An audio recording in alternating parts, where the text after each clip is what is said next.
Bonjour à toutes et à tous et bienvenue sur les Chroniques de l'Histoire. Je suis ravie de vous retrouver aujourd'hui. Nous sommes le 18 septembre 1544. Je vous emmène aujourd'hui sous le règne d'Henri VIII.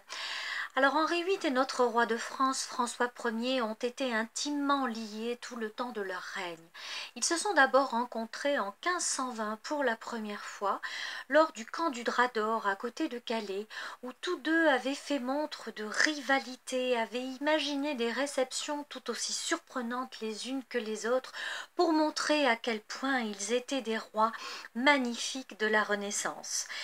Nous sommes quelques années plus tard, en 1544, et Henri VIII et François Ier ont toujours été des rivaux dans cette Europe de la Renaissance où un autre homme extrêmement important se trouvait sur la scène diplomatique et politique. Je veux bien entendu parler de Charles Quint, le roi d'Espagne et l'empereur du Saint-Empire germanique.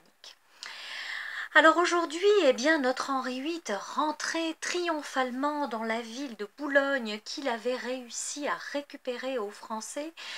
Et à ce moment-là, cet homme était à la fin de sa vie. Alors à la fin de sa vie, on le connaît obèse, impotent, tyrannique, acariâtre.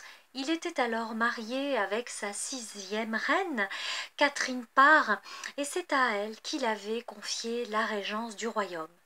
On se souvient que sa première reine, Catherine d'Aragon, avait également été régente de l'Angleterre en 1513, lorsque Henri VIII était venu justement pour une campagne militaire en France.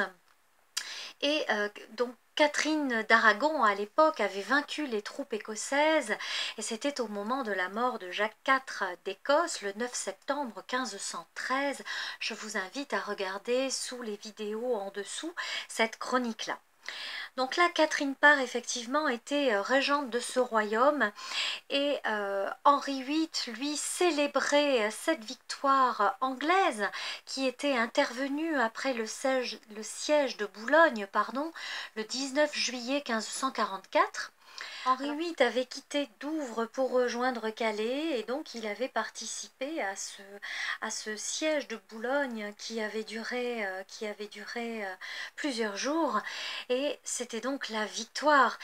Ce siège avait commencé à partir du 19 juillet, et effectivement le chroniqueur de l'époque dont je vous ai parlé, Édouard Hall, mentionne que ce fut vraiment un assaut incroyable et que la ville ne pouvait pas ne pas tomber avec un tel assaut qui fut l'un des plus brillants connus.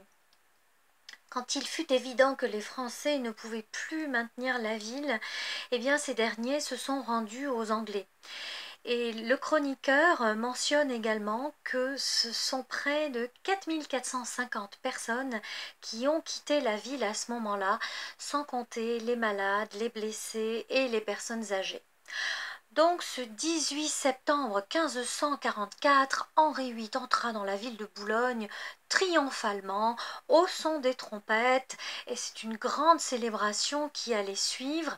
Les clés de la ville lui ont été remises par son ami de toujours, Charles Brandon, qui fut un temps également son beau-frère, puisqu'il avait épousé Marie Tudor, la sœur cadette d'Henri VIII, à ne pas confondre avec la propre fille d'Henri VIII, sa première fille, Marie Tudor, qu'il a eue avec Catherine d'Aragon. Alors ce que l'on sait, c'est que 2 jours plus tard, le 20 septembre 1544, il y eut une grande procession, une grande célébration à la cathédrale Saint-Paul de Londres pour célébrer la victoire des Anglais sur les Français, et que des feux de joie avaient été allumés partout en Angleterre.